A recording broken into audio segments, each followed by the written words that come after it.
Everybody, our next guest is rolling out his new Jobs for America plan today. It's a 7-point plan put forward by Senate Republicans. Joining us right now to talk more about it is Senator Rob Portman. And Senator, it's great to see you today. Hey, Becky, thanks for having me on again. Thanks for coming on. Why don't you tell us a little bit about the plan? Well, it's basically a blueprint for getting the economy going and bringing back the jobs and opportunity. It's a pretty simple concept, which is that if Republicans get the majority, we're going to move forward on regulatory relief, on tax reform, on doing something to expand our domestic energy production to get the economy moving, worker retraining, expanding exports, all things that can and should be done now because all of them have bipartisan roots. All these issues are ones we should be able to come together on, but we haven't been able to. So the notion is let's lay out to the American people what we would do if we had the ability to control the agenda up here.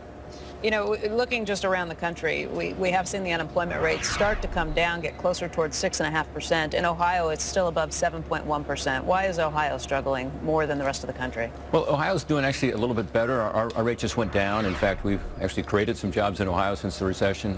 Net, as you know, we haven't created any jobs in the country, almost 1 million jobs down.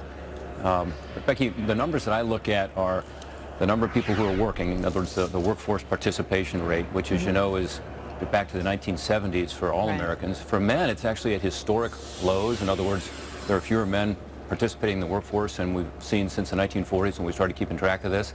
And then, as you know, the previous 2 months were the worst we'd seen in 3 years in terms of job growth. So we're not out of the woods, and we got to do something to get this economy moving. I know the market's doing well. I see, it may be up again today, but that really is not a reflection of what's going on in the lives of the people I represent. We did a teletown hall meeting last night, Becky. We do one of these a month.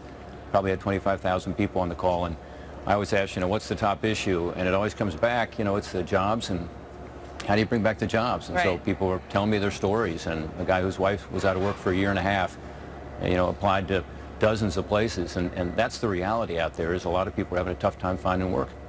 Well, a lot of this stuff will hurt jobs because the way we regulate hurts jobs, particularly on some of these EPA regulations. In my state of Ohio, but around the country, we're losing jobs right now because of it. Instead of going through a cost-benefit analysis and determining what's the least costly way to achieve an objective, the regulations, unfortunately, are resulting in a lot fewer jobs. So, yeah, there's better ways to do it.